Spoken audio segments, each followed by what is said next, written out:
Hello friends, मैं अंबिका कुमारी और आप देख रहे हैं लेट्स लर्न विथ अंबिका। कैसे हैं आप सभी? उम्मीद है बहुत अच्छे होंगे। तो हमारा एनसीईआरटी क्लास चल रहा है। एनसीईआरटी में हमने क्लास 6, क्लास 7 और क्लास 8 का ज्योग्राफी कंप्लीट कर लिया है। क्लास 9 अभी हमारा चल रहा है। क्लास 9 में चैप्टर नंबर 2 भारत का भौतिक स्वरूप बहुत ही ज़्यादा इंपॉर्टेंट रहेगा आज का सेशन, क्योंकि आज हम आपको क्या क्या यहाँ पे बताने वाले हैं। तो पूरा हिमालय पर्वत आज हम देखेंगे, ठीक है। किस प्रकार से यहाँ पे आपके प्रश्न पूछे जाते हैं वो सब हम डिस्कस करेंगे। और यहाँ पे अगर हम बात करें तो हिमालय पर्वत श्रृंखला, फिर उत्तरी मैदान, प्रायद्वीपीय पठार, भारतीय मरुस्थल, तटीय मैदान और द्वीप समूह, ये सब आज हम देखने वाले हैं, ठीक है। तो तसल्ली से बैठ जाइएगा कॉपी पेन लेके। और अगर आप कॉपी पेन लेके नहीं बैठ रहे हैं तो आप बाद में इसको बना लीजिएगा, क्योंकि ये पूरा पीडीएफ मैं आपको दे देती हूँ टेलीग्राम पे, तो वहाँ से भी आप नोट डाउन कर सकते हैं। पर ध्यान से सुनना इंपॉर्टेंट है, तो पूरी क्लास को बिल्कुल स्किप मत कीजिएगा और ध्यान से बस सुनते चलिएगा। आपको यहाँ से बहुत सारे क्वेश्चंस देखने को मिल सकते हैं। और जो जो बातें बताऊंगी उसको ज़रूर नोट डाउन कीजिएगा, क्योंकि बहुत ज़्यादा ही इंपॉर्टेंट आज का पूरा सेशन आपका रहने वाला है। क्लियर है? चलिए स्टार्ट करते हैं। और यहाँ पे जो है एनसीईआरटी बेस्ड हम पढ़ रहे हैं, टॉपिक वाइज नहीं पढ़ रहे हैं। एनसीईआरटी में जितनी बातें कही गई हैं उसको हम एक्सप्लेन करेंगे, आपको बताएंगे, ठीक है। कुछ एडिशनल चीज़ें जो इंपॉर्टेंट होगी वो भी मैं आपको साथ साथ में बताती चलूँगी। चैनल पर नए हैं तो सब्सक्राइब करके बेल आइकन ज़रूर दबा लीजिएगा, तभी मेरे वीडियोज़ की नोटिफिकेशन आप तक पहुँच पाएंगे। बात करूँ ज्योग्राफी की तो एनसीईआरटी बहुत इंपॉर्टेंट है आपके लिए। पूरा हम 12th तक लेके चलेंगे। यहाँ पे 6 से 12 हमारा टारगेट है और हम 9 में पहुंच चुके हैं।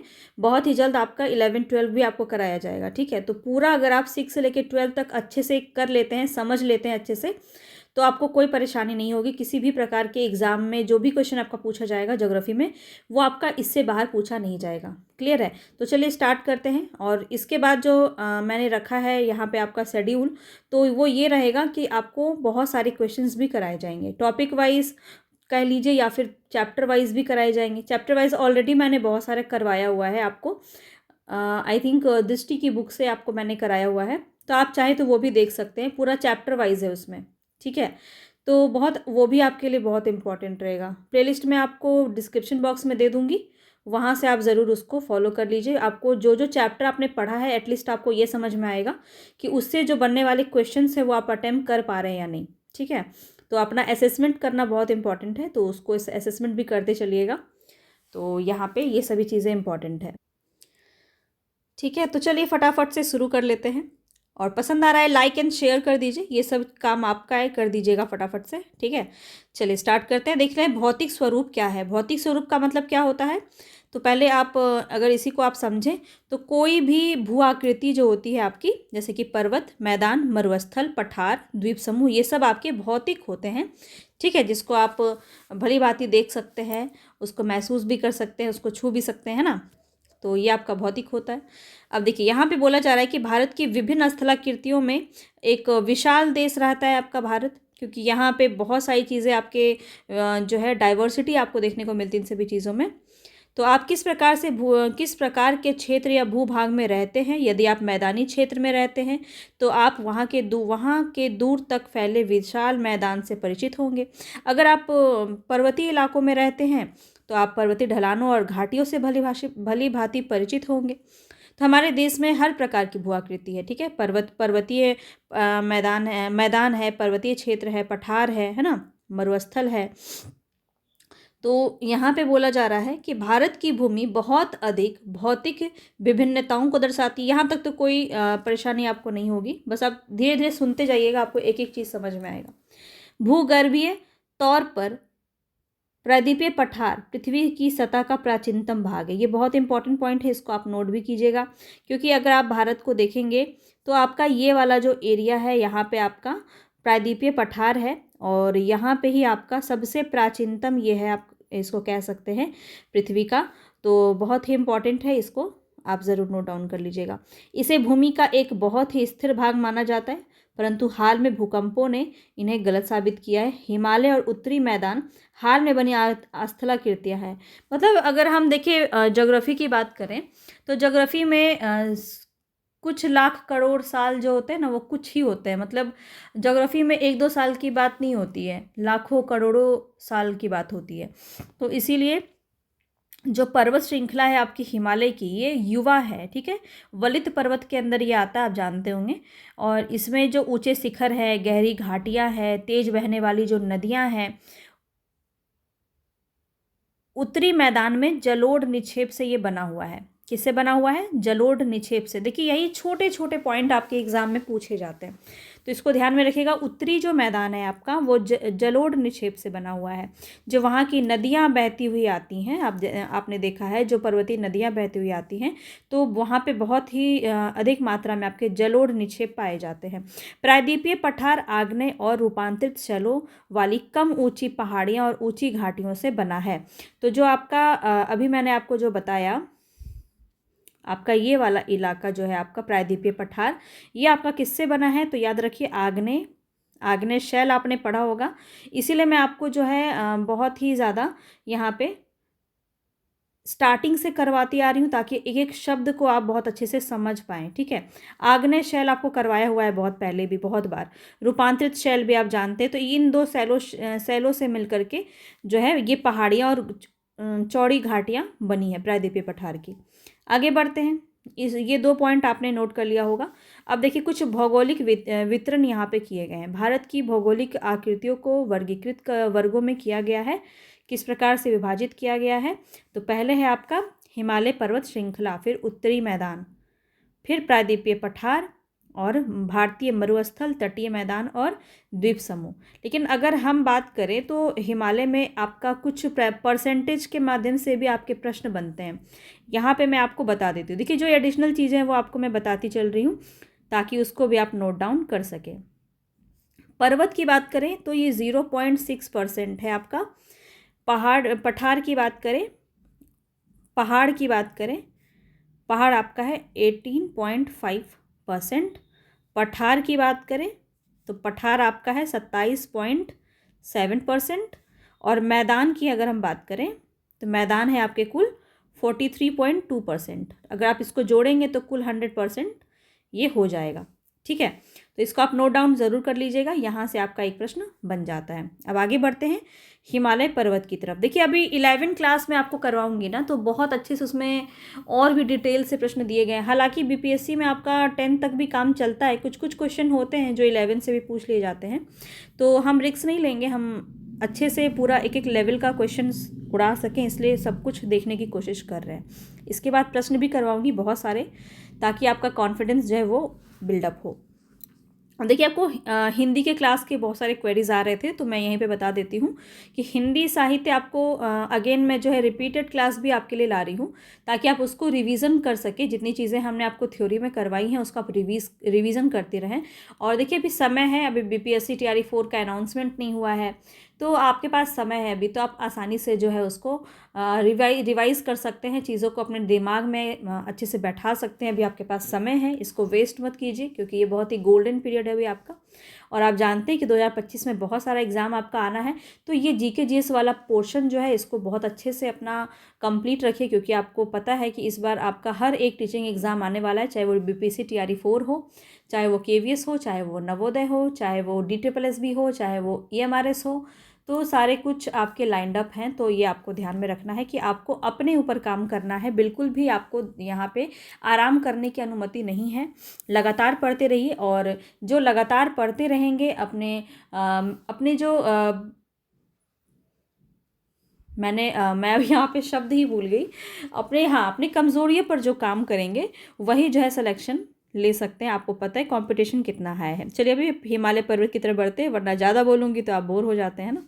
तो चलिए स्टार्ट करते हैं। तो भारत की उत्तरी सीमा पर विस्तृत हिमालय भूगर्भीय रूप से युवा एवं बनावट की दृष्टिकोण से वलित पर्वत श्रृंखला है। ये पॉइंट आप नोट करेंगे।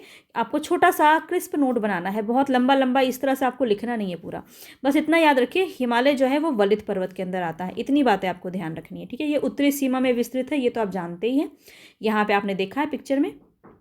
तो ये जो है आपका, ये आपको पता है कि मैप जब आप पढ़ते हैं तो आपका ये ऊपर वाला भाग आपका उत्तर होता है, ये तो आप जानते ही हैं। नीचे वाला भाग साउथ होता है, यानी दक्षिण होता है। और इधर आपका अगर लेफ्ट में बात करें, लेफ्ट में आपका क्या होता है, तो पश्चिम होता है, और इधर आपका पूरब होता है, यानी ईस्ट। ठीक है, तो ये बात तो आप जानते होंगे। तो यहाँ पे आप बात करें तो उत्तरी दिशा में आप देख रहे हैं ये आपका पर्वतीय क्षेत्र आपका पड़ता है, जहाँ पे आप ये पूरी अच्छे से यहाँ पे दिया गया है, इसको आप देख भी सकते हैं। यहाँ पे सारे पर्वत के नाम दिए गए हैं। इसको आप चाहे तो जब मैं आपको PDF दे दूँगी तो आप इसका नोट्स भी बना सकते हैं यहाँ से देख करके, है ना। तो और अभी आपको बताऊँगी भी मैं, तो चिंता मत कीजिएगा, बस बने रहिए, अंत तक सारा कुछ बताया जाएगा। आगे देखते हैं यहाँ पे और क्या बातें कही जा रही हैं। तो हम हिमालय के तरफ थे और हिमालय में हम देखेंगे हिमालय विश्व की सबसे ऊंची पर्वत श्रेणी है और एक अत्यधिक असम अवरोधों में से एक है। 2400 किलोमीटर की लंबाई में फैले एक अर्धवृत्त निर्माण ये करती है। इसकी चौड़ाई कश्मीर में 400 किलोमीटर, अरुणाचल प्रदेश में 150 किलोमीटर है। इसको नोट करेंगे। पश्चिमी भाग की अपेक्षा पूर्वी भाग की ऊंचाई में अधिक विविधता पाई जाती है। मतलब यहाँ पे बोला जा रहा है कि पश्चिमी भाग की अपेक्षा पूर्वी भाग में, देखिए पूर्वी भाग में फैल गया है पतला, और ये जो है आपका कम होते गया, इधर साइड आपका ज़्यादा है और इधर से जाते जाते ये कम होते गया है। तो वही बात यहाँ पे बोल रहा है। पूरे देशांतरी विस्तार के साथ हिमालय को 3 भागों में बांट सकते हैं। तो 3 भागों में बांटा जाता है। इस श्रृंखला के बीच बहुत अधिक संख्या में घाटियां पाई जाती हैं। सबसे उत्तरी भाग में स्थित श्रृंखला को हम महान या आंतरिक हिमालय या हिमाद्री भी कहते हैं। तो ये आपको यहाँ पे कुछ कैटेगराइज किया गया हिमालय को, तो वो बोला जा रहा है। तो थोड़ा सा और डिटेल में प्रश्न बनता है यहाँ पे। वैसे अभी हो सकता है क्लास 9 है तो और इसके बारे में डिटेल से फिर और भी ज़्यादा बताया जाएगा नेक्स्ट जैसे आप बढ़ते जाएंगे। तो यहाँ पे देखिए बताया जा रहा है आंतरिक हिमालय, इसी को महान हिमालय भी कहते हैं, इसी को हिमाद्री भी कहते हैं। आपका एक वैसे तो हिमालय को 4 भागों में बांटा गया है। जैसे एक है आपका ट्रांस हिमालय, एक क्या है आपका ट्रांस हिमालय, उसके बाद है आपका वृहद हिमालय, इसको महान या फिर हिमाद्री कहते हैं, मतलब हिमाद्री है, ठीक है। इसके बाद है आपका मध्य हिमालय, जिसे हम लघु हिमालय भी कहते हैं, ठीक है। और इसके बाद आपका शिवालिक आता है। तो ये आपका इस तरह से कैटेगराइज है। तो जो आपको नोट्स मैंने प्रोवाइड कराए हैं ना ज्योग्राफी के, उसमें आपको बहुत ही डिटेल में सारा कुछ करवाया गया है कि किसको क्या कहते हैं, शटर जोन किसे कहते हैं, वृहद हिमालय को, मेन सेंट्रल थ्रस्ट किसे कहते हैं, तो लघु हिमालय को, मेन बॉर्डरी फॉल्ट किसे कहते हैं, शिवालिक को कहते हैं। तो ये सब चीज़ें यहाँ पे बताई गई हैं। अब देखिए चौड़ाई तो हमने आपको यहाँ पे बता ही दिया, 150 से 400 किलोमीटर ये आप देख रहे हैं। और औसत ऊंचाई कितनी है, तो यहाँ पे ये ध्यान रखना है कि 6000 मीटर तक की इसकी चौड़ाई है। उत्तर तिब्बत का पठार, दक्षिण में सिंधु गंगा ब्रह्मपुत्र का विशाल मैदान है। ये भी आपको ध्यान में रखना है। ये एक बार मैप के ज़रिए बताती हूँ ताकि आपको अच्छे से याद रहेगा। आप जानते हैं कि आपका इधर से ब्रह्मपुत्र की नदियाँ यहाँ से बहती हैं और यहाँ पे जा कर के इनका विशाल मैदान है, गंगा और ब्रह्मपुत्र का विशाल मैदान है। और उसको क्या कहते हैं वो मुझे आप बताइए कमेंट बॉक्स में, बहुत ही फेमस है तो ये आप बता सकते हैं। तो यहाँ तक ये पूरा फैला हुआ है आपका हिमालय, ठीक है। ये पूरा आपका हिमालय ही है यहाँ तक। तो वही बात इसमें कहा गया है। मैप के ज़रिए पढ़ाती तो और ज़्यादा मज़ा आता, पर अभी जिस चीज़ को लेकर फोकस कर रहे हैं बस उस पर ही हम ध्यान देते हैं। तो देखिए औसत कितना है, 6000 मीटर इसकी औसत ऊंचाई है। जो इम्पोर्टेंट बात है वो मैं आपको बताती चल रही हूँ। और इसमें हिमालय में कुछ शिखर हैं, बहुत इंपॉर्टेंट है, इसको एक बार आप ज़रूर देख लीजिए, बहुत इंपॉर्टेंट है। कौन से, तो माउंट एवरेस्ट नेपाल में है। देश की बात करें, ऊंचाई याद रखिए कि इसकी ऊंचाई भी आपकी पूछ ली जाती है, सारा का नहीं पूछेगा, कुछ कुछ है जो इम्पोर्टेंट है पूछ लिया जाता है। तो 8848 मीटर ये आपको ध्यान में रखना है। फिर कंचनजंगा जो भारत में सिक्किम में है, मैकालू नेपाल में है, धौलागिरी ये भी आपका नेपाल में है, नंगा पर्वत भारत में है, नंगा पर्वत, अन्नपूर्णा नेपाल में है, नंदा देवी भारत में है, कामेट भी भारत में है, नमचा बरवा भी भारत में है और गुरुला मधानता भी ये आपका नेपाल में है। यहाँ पे आपका दिया गया, ये आपका वैसे पूछा नहीं जाएगा, ठीक है। इसका शिखर पूछा जा सकता है तो शिखर को ज़रूर आप नोट डाउन कर लीजिएगा। महान हिमालय के वलय की प्रकृति असमित है। हिमालय के इस भाग को क्रोड ग्रेनाइट का ये बना हुआ है। हिमालय का जो ये भाग है ये क्रोड ग्रेनाइट का बना है, इसको ज़रूर नोट कर लीजिएगा। यह श्रृंखला हमेशा बर्फ़ से ढकी रहती है और इससे बहुत सी हिमानियों का प्रवाह होता है। तो ये हमने देख लिया। अब आगे देखते हैं। हिमाद्री के दक्षिण में, मतलब नीचे जाएंगे आप, तो मैंने आपको बताया, यहाँ पे पहले ट्रांस है, फिर आपका हिमाद्री है, इसके बाद आपका मध्य हिमालय है, फिर आपका शिवालिक है। इस प्रकार से लेयर्स में बटे हुए हैं ये। तो जैसे दक्षिण का मतलब आपको पहले ही बताया, नीचे है ना। तो बस आपको भाषा समझना है, धीरे धीरे बहुत आसानी से आपको समझ में आता जाएगा। तो हिमाद्री के दक्षिण में स्थित श्रृंखला सबसे अधिक असम है एवं हिमाचल या निम्न हिमालय के नाम से जानी जाती है। तो हिमाचल या निम्न हिमालय के नाम से जानी जाती है, वो कौन सा है आपका? तो मध्य वाला, ये वाला भाग बोला जा रहा है, ठीक है। क्योंकि ट्रांस की बात तो ये कर ही नहीं रहा है अभी, तो आप इन्होंने बात की है अभी हिमाद्री, और इसके बाद ये मध्य हिमालय, जिसको हिमाचल भी कहते हैं।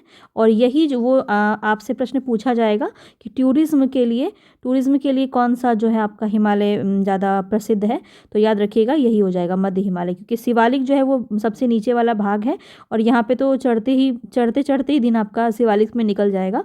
और जैसे आप मध्य में पहुँचेंगे, यहीं पर आपका जो कुल्लू मनाली ये सब आप जानते हैं, तो ये सब आपका आ जाता है, ठीक है।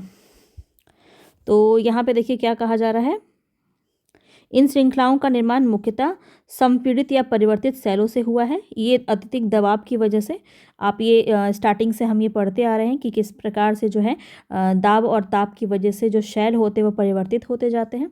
और इनकी ऊंचाई 3700 मीटर से 4500 मीटर के बीच में है। किसकी बात कर रहा है ये?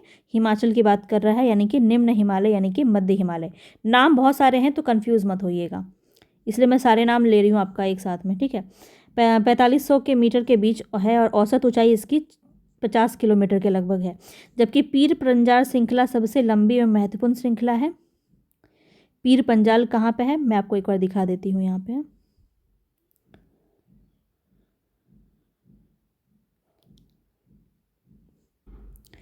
तो यहाँ पे अगर हम देखेंगे तो इस जगह पे आपका पीर पंजाल श्रेणी रहता है, यहाँ पे लिखा नहीं है, पर इस जगह पे आपका पीर पंजाल श्रेणी होता है। तो यहाँ पर अगर हम देखें, अगर मैं बात करूँ ना एनसीईआरटी में, तो मुझे एक ही चीज़ है जो अच्छी नहीं लगती है इसमें, कि सारे डेटा एक जगह कलेक्ट नहीं होते हैं। आपको डे बाय डे आपको पढ़ना पड़ेगा और पूरे चैप्टर वाइज, ठीक है। और फिर वो जैसे जैसे क्लास आप बढ़ती जाएंगे वैसे वैसे उसको थोड़ा सा और डिटेल में बताएगा, फिर थोड़ा और डिटेल में बताएगा। हालांकि इसमें बहुत सारे क्वेश्चंस बनते हैं, कुछ जो मुझे याद आ रहे हैं वो मैं आपको इसी क्लास में बता देती हूँ, है ना। इससे ज़्यादा मज़ा मुझे नोट्स के साथ पढ़ा के मज़ा आता। तो यहाँ पे देखिए हम बात कर रहे थे, यहाँ पे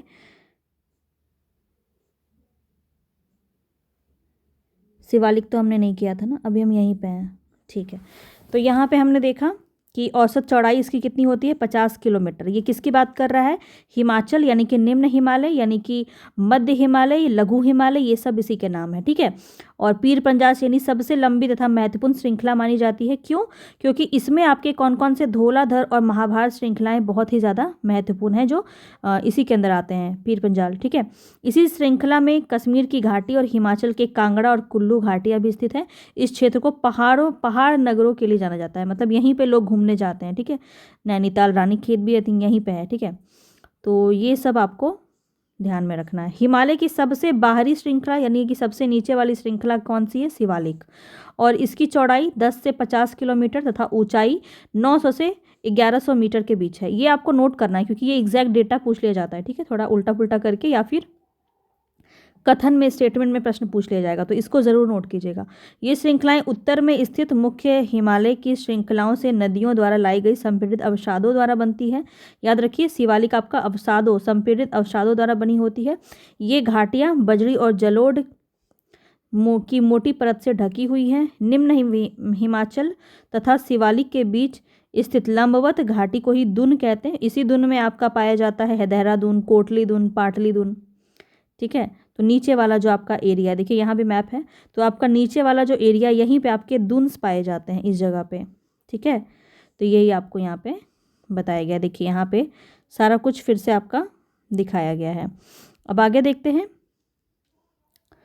तो इसके बाद देखिए आपका जो है यहाँ पे उत्तरी मैदान आ गया। इसके पहले मैं आपको थोड़ा कुछ बातें बता देती हूँ। पहले हम देख लेते हैं, हो सकता है यहाँ पे दिया हो। अब यहाँ पे देखिए दिया गया है कि इसी उत्तर दक्षिण के अतिरिक्त हिमालय को पश्चिम पूर्व से भी बांटा गया है। पश्चिम पूर्व मतलब अभी हमने देखा इसको दक्षिण उत्तर दक्षिण ऐसे ऐसे हमने देखा अभी ना। पहले यहाँ पे था ट्रांस हिमालय तो इसमें बताया नहीं गया, हिमाद्री, फिर यहाँ पे मध्य हिमालय, फिर हमने इसको ऐसे देखा। तो ये हमने क्या देखा, दक्षिण से उत्तर से दक्षिण के क्रम में। अब हम ऐसे भी देखेंगे, जैसे ये हमारा पूरा भारत है, तो यहाँ पे आपका क्या है, हिमालय है, तो इसको हम इस तरफ से अब देखेंगे, इस तरह से। तो ये आपका पश्चिम से पूर्व की अगर हम बात करें तो कैसे इसका विभाजन किया गया, ये भी इम्पॉर्टेंट है। यही मैं सोच रही थी कि ये दिया कैसे नहीं है यहाँ पे, तो चलिए दिया है तो हम बता देते हैं आपको। इस वर्गीकरण को नदी घाटियों की सीमाओं के आधार पर किया जाता है, जैसे कि सतलुज एवं सिंधु के बीच में हिमालय के भाग को पंजाब हिमालय के नाम से जाना जाता है। तो आपसे सीधा सीधा जो है प्रश्न क्या पूछेगा, पंजाब हिमालय के अंदर आपकी कौन सी नदियाँ हैं, तो याद रखिएगा सतलज और सिंधु।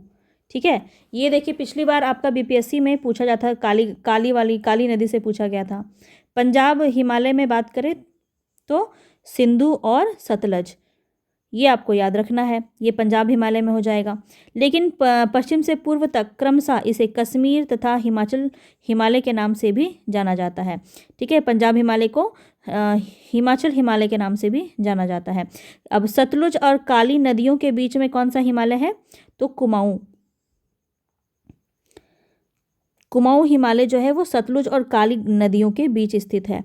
और काली तथा तिस्ता नदियों के बीच नेपाल हिमालय है। ये आपको खिचड़ी हो रहा होगा, यहाँ पे मैं आपको बता देती हूँ। देखिए पंजाब हिमालय, ये जो पंजाब हिमालय है इसमें आपका क्या क्या आता है, सिंधु, ये सिंधु और सतलज के बीच में है। ठीक है, सिंधु और सतलज। ठीक है, और अगर बात करें नेपाल हिमालय की, नेपाल हिमालय में क्या होता है, काली नदी और आपका तिस्ता, काली नदी और तिस्ता। ठीक है, इसके बाद हम बात करें असम हिमालय, एक जगह बता दे रही हूँ आपको, आप ये नोट कर लेना सुन के ज़रूर। ठीक है, असम हिमालय के अंदर क्या हो जाएगा आपका, तिस्ता और दिहांग नदी, तिस्ता और दिहांग, इसमें दिया होगा, बताएंगे दिखाएंगे आपको। और इसके बाद कुमाऊं हिमालय है, कुमाऊं हिमालय,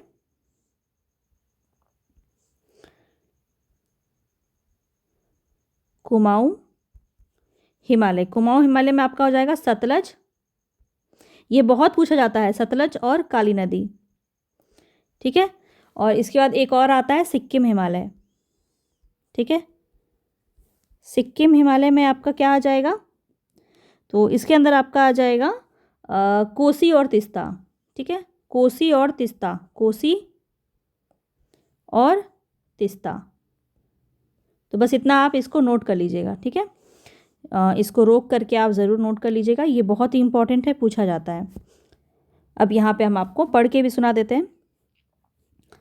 सतलुज तथा काली नदियों के बीच कुमाऊं हिमालय के नाम से जाना जाता है, और काली तथा तिस्ता नदियाँ नेपाल हिमालय के नाम से जाना जाता है, एवं तिस्ता और दिहांग नदियाँ असम हिमालय का सीमांकन करती है। हिमालय की कुछ क्षेत्रीय नाम है, देखिए सिक्किम हिमालय यहाँ नहीं दिया, पर मैंने आपको बता दिया है, आप उसको बिल्कुल आप कर सकते हैं, लिख सकते हैं, क्योंकि गलत कुछ भी मैं आपको नहीं बताऊंगी जब तक मुझे पता ना हो। ठीक है, ब्रह्मपुत्र हिमालय की सबसे पूर्वी सीमा बनाती है दिहांग महाखंड, यानी कि जॉर्ज बनाती है। इसके बाद हिमालय दक्षिण की ओर एक तीखा मोड़ बनाते हुए भारत के पूर्वी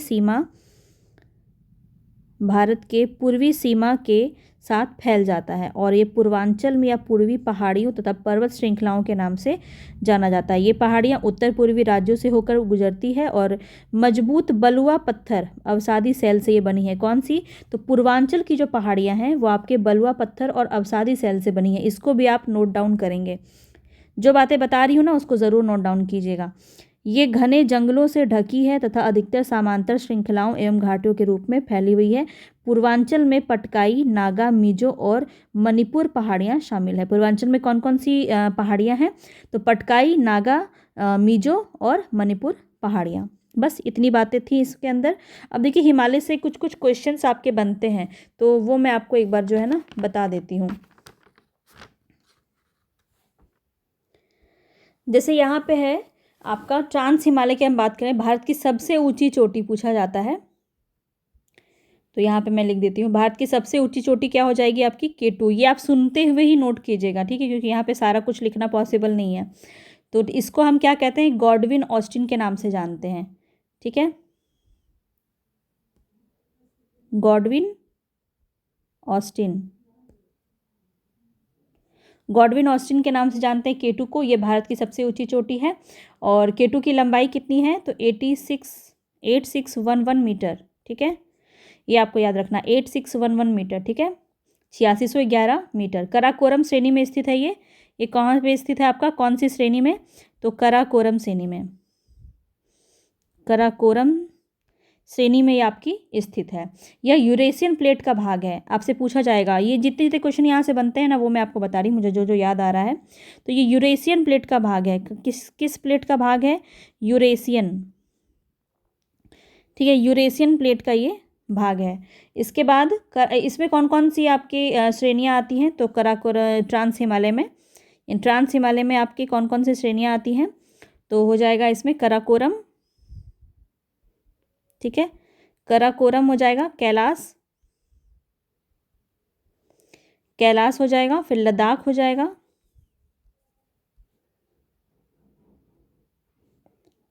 लद्दाख हो जाएगा। इसके बाद जास्कर श्रेणी भी आपका इसी के अंदर आता है, उत्तर पश्चिम ये श्रेणी में आपका आता है।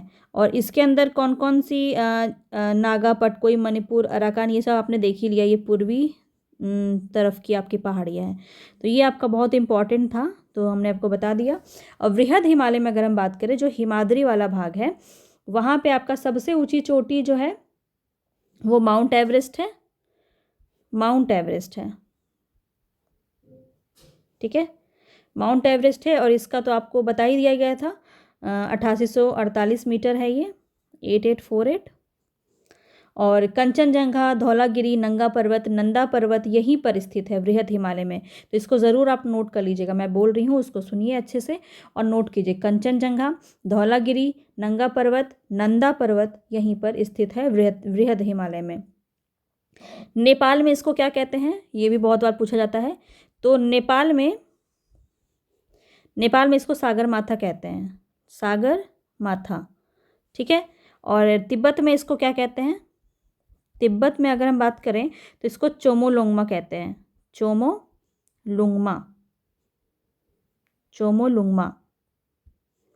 ठीक है। तो ये भी आपको ध्यान रखना है। हिमालय की सबसे पूर्वी चोटी पूछा जाए, हिमालय की सबसे पूर्वी चोटी तो क्या हो जाएगा, याद रखिएगा, नमचा बरवा, ठीक है, नमचा बरवा। और सबसे पश्चिम चोटी की बात करें, सबसे पश्चिम चोटी कौन सी है, तो याद रखिएगा नंगा पर्वत, ठीक है। तो ये आपको ध्यान में रखना है, कुछ इंपॉर्टेंट था ये सब। अब देखिए, भारत में स्थित हिमालय की सबसे ऊंची चोटी, अगर यहाँ पे पाक अधिकृत ना पूछा जाए, सिर्फ पूछा जाए भारत में स्थित हिमालय की सबसे ऊंची चोटी कौन सी है, तो याद रखिएगा क्या हो जाएगा आपका, कंचनजंगा, ठीक है।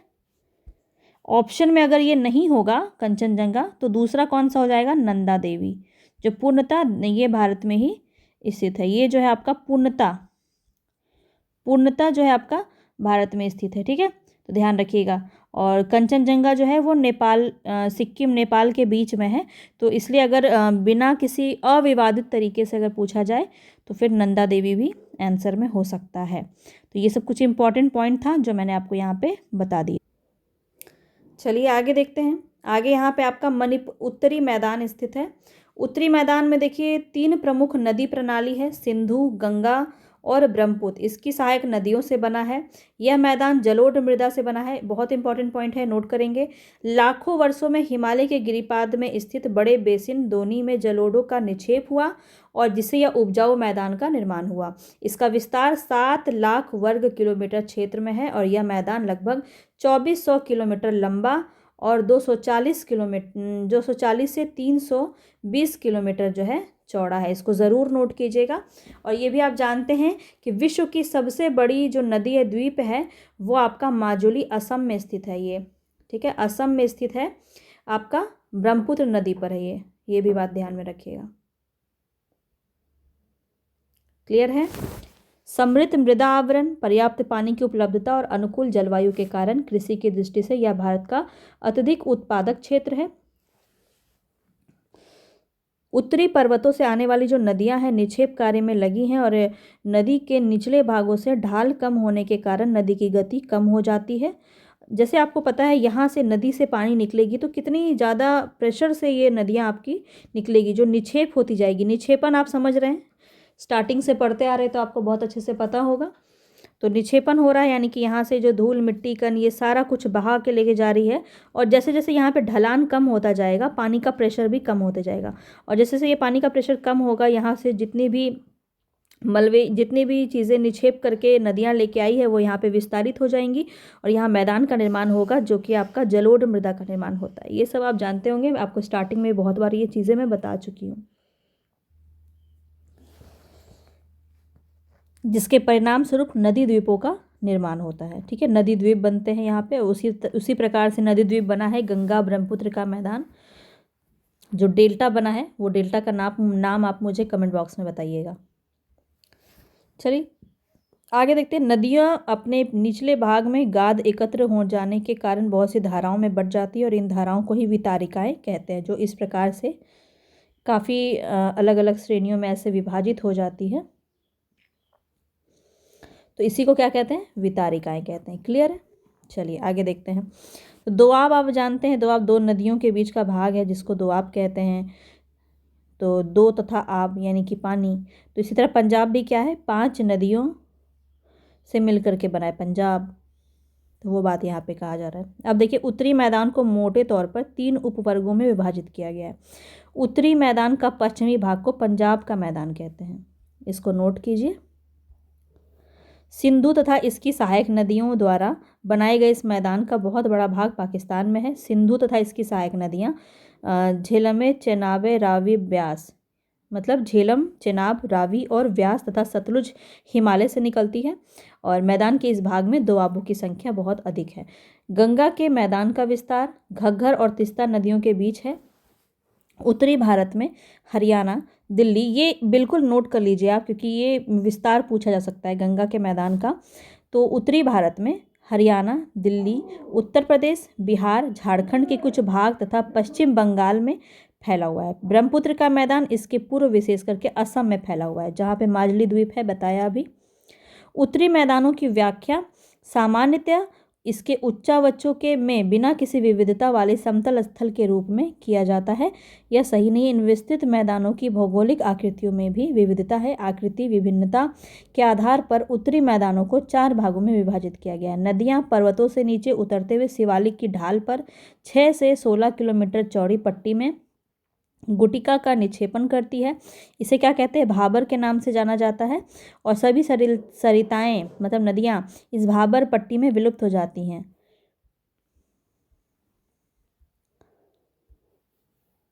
और इस पट्टी के दक्षिण में ये सरिताएं फिर से निकलती हैं नदियां और नम तथा दलदली क्षेत्र का निर्माण करती है जिसे तराई क्षेत्र कहा जाता है।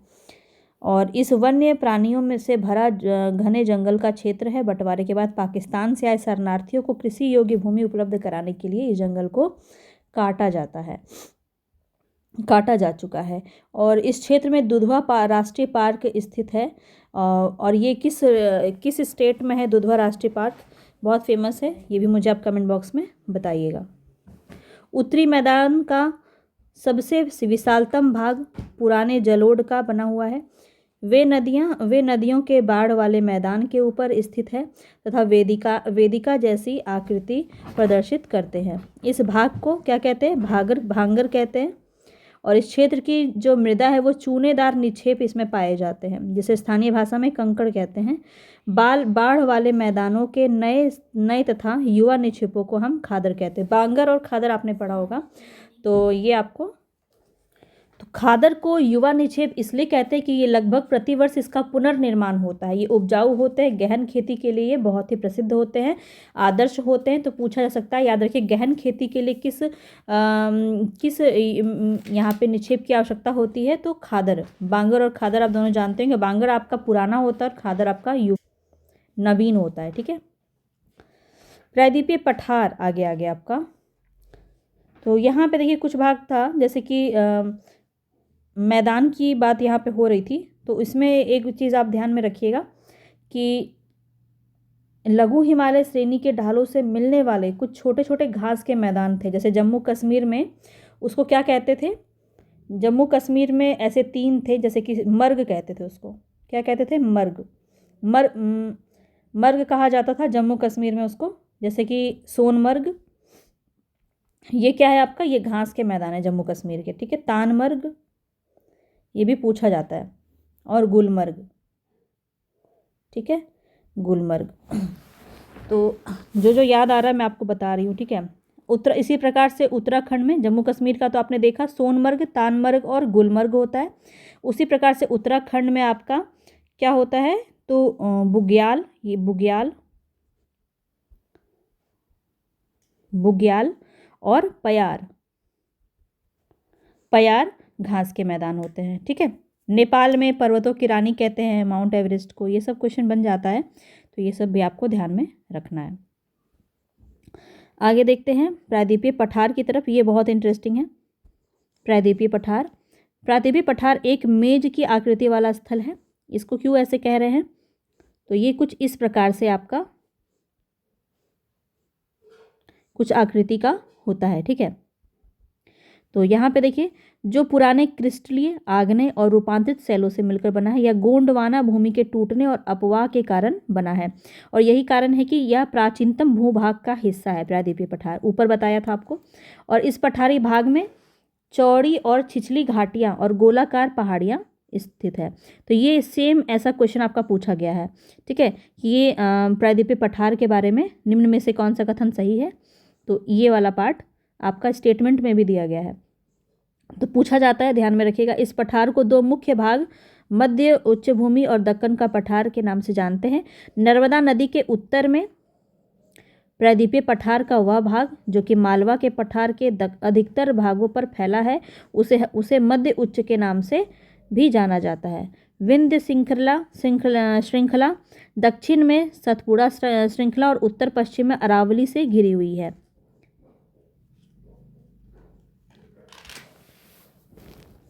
पश्चिम में यह धीरे धीरे राजस्थान के बलुई और पथरीले मरुस्थल से मिल जाता है। इस क्षेत्र में बहने वाली नदियाँ चंबल, सिंध, बेतवा, केन दक्षिण पश्चिम से उत्तर पश्चिम की ओर बहती है। और ये कुछ इसके जो है फीचर्स यहाँ पे आपको दिए गए हैं। इस प्रकार वे क्षेत्र के ढाल को दर्शाते हैं। मध्य उच्च भूमि पश्चिम में चौड़ी लेकिन पूर्व में संकीर्ण है। जो क्वेश्चन पूछा जाता है ना वो मैं आपको बताऊंगी अभी। ठीक है, टेंशन मत लीजिए।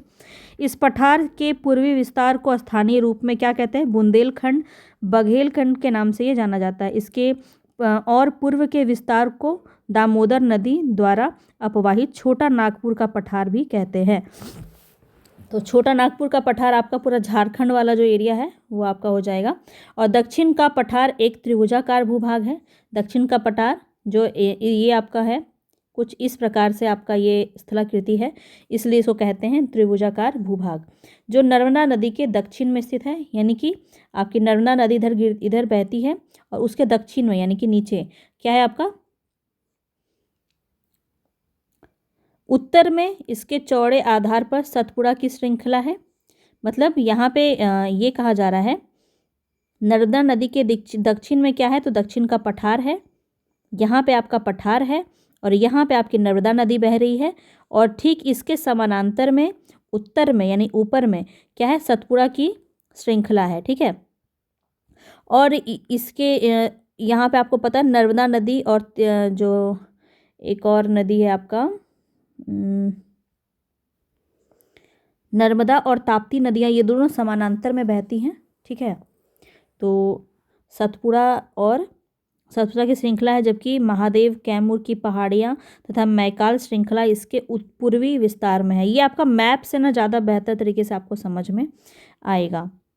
ठीक है, यहाँ पे जो भाषा में दिया गया है ना इससे समझना थोड़ा मुश्किल है। भारत के भौतिक मानचित्र पर इन पहाड़ियों एवं श्रृंखलाओं की स्थिति को ज्ञात कीजिए, यहाँ पे दिया गया है।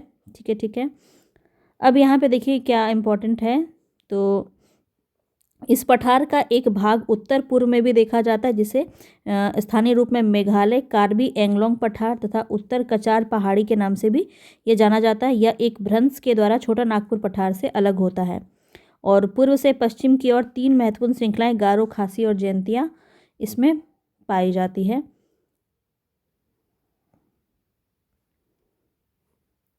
इसको जो है ना आप नोट्स में पढ़ेंगे ना तो आपको बहुत मज़ा आएगा। यहाँ पे आपको ऐसे मैप के ज़रिए बताने पे ज़्यादा बेहतर तरीके से ये आपको समझ में आता। नोट्स में आपको छोटी छोटी चीज़ें बहुत ही आसान भाषा में दी गई है, तो नोट्स में आप पढ़ सकते हैं इसको, है ना। अब यहाँ पे देखिए क्या इंपॉर्टेंट बातें और कही जा रही है। दक्षिण के पठार के पूर्वी एवं पश्चिमी सिरे पर क्रमशः पूर्वी और पश्चिमी घाट है। जो आपका ये वाला एरिया है, इधर आपका पश्चिमी घाट है, इधर आपका पूर्वी घाट है, ये बोला जा रहा है, ठीक है। ये आपका पश्चिमी घाट समानांतर स्थित है, वे सतत हैं और उन्हें दर्रों के ही पार किया जा सकता है। और इसमें कौन सा दर्रा है, तो थाल घाट, भोर घाट और पाल घाट, ये तीनों आपका पाया जाता है, ठीक है।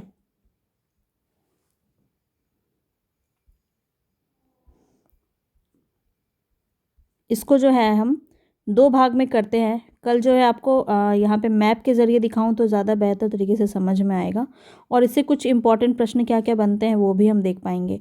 तो आपको जो है यहाँ पे भारतीय मरुस्थल और ये जो है आपका पूरा पठार वाला पार्ट जो है आपका प्रायद्वीपीय पठार, ये आपको जो है करवाऊँगी मैं कल, ठीक है ना। क्योंकि यहाँ पर ऐसे मज़ा नहीं आ रहा है और समझ में भी आपको कम आ रहा होगा, तो समझना ज़्यादा इम्पॉर्टेंट है। इसके बाद ये द्वीप समूह है, इसके बारे में हम जानेंगे, तो और लंबा हो जाएगा वीडियो, तो यहीं तक क्लास रहने देते हैं। कल जो है आपको और अच्छे तरीके से मैं बताऊंगी, और इस पे क्वेश्चंस कैसे कैसे बनते हैं वो भी मैं आपको कल बताऊंगी, ठीक है। तो मिलेंगे नेक्स्ट क्वेश्चन में। पसंद आया होगा लाइक शेयर सब्सक्राइब ज़रूर कर दीजिएगा। धन्यवाद।